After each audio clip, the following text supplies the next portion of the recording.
What if I told you you were your own worst enemy? Good afternoon, fellow classmates. My name is Hassan Chaudhry, and these are my group mates. Hi, my name's Margaret. Hi, my name is Gabrielle. And we watched a TED Talk together called Why You Will Fail to Have a Great Career by Larry Smith. And obviously, it's about people failing to pursue their goals and careers. And we all did research all week on this extensively, but I feel like I had a lot of personal knowledge already from having failed so many things in my own life and have witnessed my friends and family also fail at so many things. And I've seen a lot of these missteps that we're going to discuss here in person as I've grown up. Now, we're going to focus on why people fail to achieve the careers of their dreams. And there seems to be about three main reasons.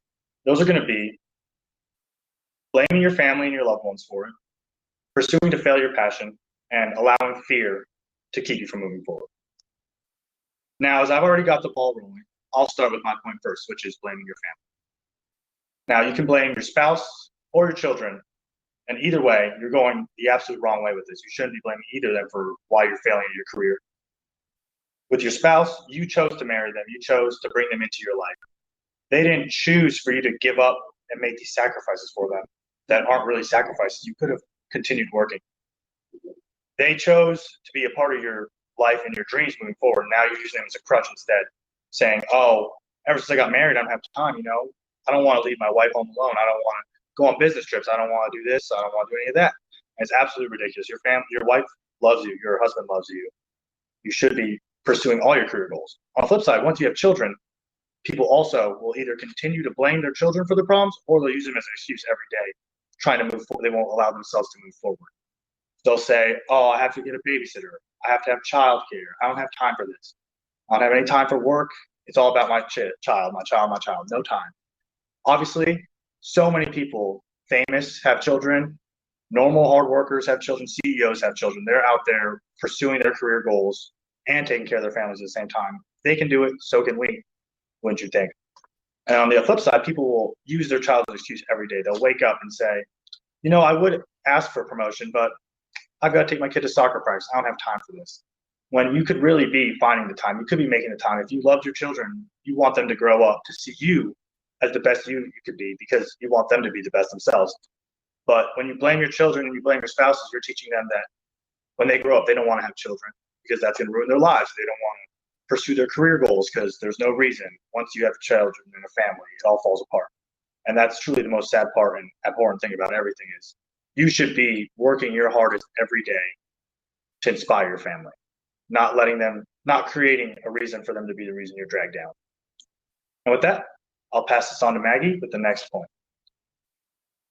The next thing we want to talk about is the excuses that you use to not look for your passion when thinking about your career. Most people think that great careers are only brought on to the people that are lucky or to people who have really good luck. Facebook, for instance, was originally created as a college student chat group page while Mark Zuckerberg was at Harvard. And now it's a billion-dollar company. Most people think that he got lucky and that his website just went viral. But I don't think so. I think that he saw an opportunity and he worked really hard to perfect it and make it what it is so that now almost every American uses it. He's successful because he worked hard.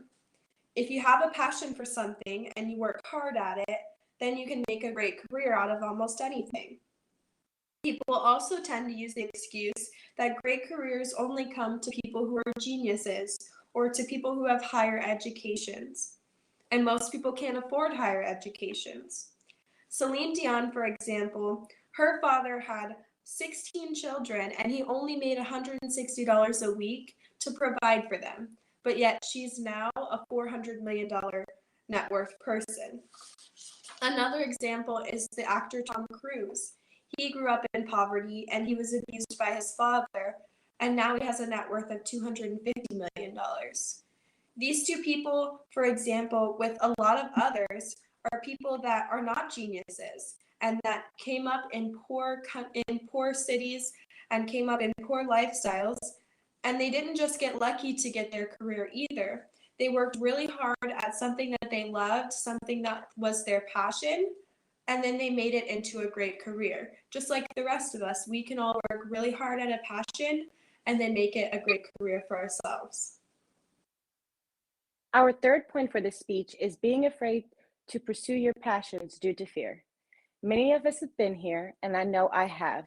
One of the things that come up when you are afraid to pursue your passion is thinking that you can't do it because you don't have enough confidence, or you don't think you're good enough, or you're too afraid to fail. So instead, the easier route, or even the more comfortable route, you go with what's more accessible to you, but then you're not happy. So now you have to live in what ifs, and the what if I could only, and if I would have done this, if I would have done that, this would have been different, because you were too afraid to take the leap.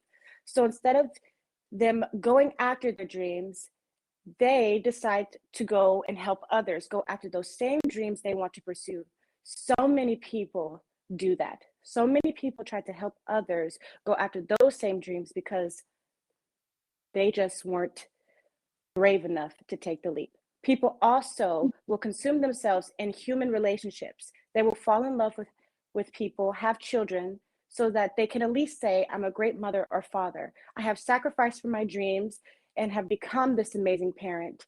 And I have done everything that I could for these human relationships. But really, that's not the real reason. The real reason is people will settle for being great in their relationships with their partners, being a great spouse, all that, just to say that I have accomplished something. But people don't understand that people tend to settle for what they think they can do and what they deserve. And as you can see, by not pursuing your passion and your dreams, even making excuses as to why you don't go after those passions and put yourself in that predicament, you make yourself think in this limited belief mentality. You make yourself think that you can't do it. But the sooner that we believe in ourselves, the sooner that we'll be able to go after the careers that we have always wanted. In the end, even though we all try to find a reason or an excuse why we fail to find the career that we believe we deserve, because we all do deserve a great career, most of us will miss out on our own accord. It's our own fault because because of all these examples that we've talked about. Patrick Starr said it best, it's not you that's got me, it's me that's got me.